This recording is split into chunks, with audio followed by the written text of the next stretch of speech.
Private जो company है, हमसे एक कंपनी का सौदा हुआ है, वो 9 रुपये प्रति यूनिट के हिसाब से देने के लिए प्रयासरत है, और जो अभी हम देने शुरू करेंगे। अभी इनिशियल टॉक है, जैसे ग्रीन एनर्जी का होगा हमारी इंडस्ट्री खुद ही चाहेगी कि उनको फिर एक सर्टिफिकेशन मिलेगा, उस सर्टिफिकेशन के आधार पर उसको एक्सपोर्ट कर सकते। तो इस दृष्टि से भी हम आगे बढ़ रहे हैं, और नेचुरली ये कि हमने अपने स्टेट को ग्रीन में बनाना आपकी सबकी चिंता से वाकिफ है। पहला प्रदेश का 1 मेगावाट का ग्रीन हाइड्रोजन का प्रोजेक्ट इस सितंबर में, जिसका मैं खुद शिलान्यास करने जा रहा हूँ, पहला लगने जा रहा है पूरे देश का।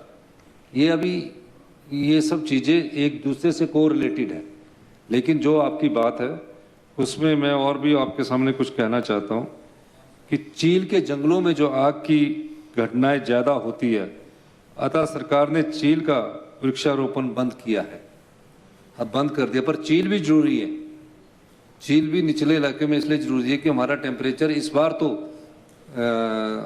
आप सत्य जी कह रहे थे कि इतने अधिक जंगल चले कि 45% और 47% टेम्परेचर था। कुछ तो वैसे ही राजनीतिक टेम्परेचर बढ़ा हुआ था, कुछ वैसे ही गर्मी का टेम्परेचर था। जब हम कंपेन करने जा रहे थे तो उसमें टेम्परेचर जो था 45-46 डिग्री था। 45-46 डिग्री इतना ज़्यादा टेम्परेचर कभी रहा नहीं है।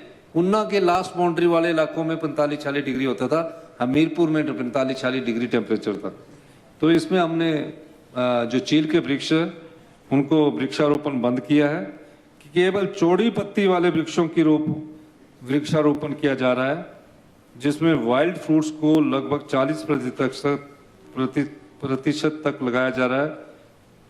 अनेक वृक्ष जैसे कि पीपल, बट वृक्ष, आम, जामुन इत्यादि को प्राथमिकता दी जा रही है। जो बड़ वृक्ष है, या जो कोई कह रहे थे कि इनको काटने की है, जो NHI के बीच में भी आए हैं, उनको भी कैबिनेट के थ्रू अप्रूवल दी जाती है कि वड वृक्ष को काटने की कैबिनेट के थ्रू अप्रूवल दी जाती है।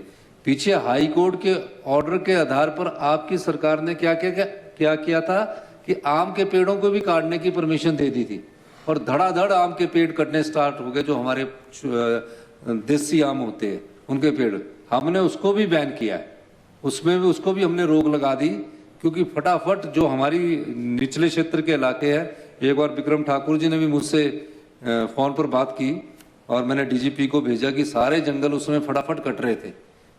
तो हम उस पर रोक लगाने का प्रयास कर रहे हैं। आप भी गंभीर है, हम लोग भी गंभीर है, प्रदेश की स्थिति के लिए आप सब लोग गंभीर हैं। तो जो भी हो सकेगा मिलजुल कर हम इसको आगे बढ़ाएंगे। वन विभाग सालवेज के पेड़ों के धोन से आय भी प्राप्त कर रहा है। पिछले 70 साल में जो पिछली बार नुकसान तो हुआ, सारे जो डैम थे उनमें लकड़ी पहुंच गई। पिछली बार किश्तियों के माध्यम से हमने डैम की लकड़ी निकाली।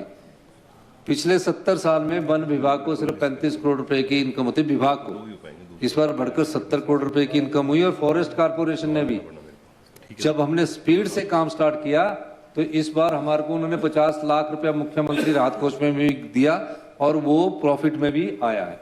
तो कई चीजों के बदलाव से फायदा हो रहा है, और उसमें और बदलाव की जरूरत है।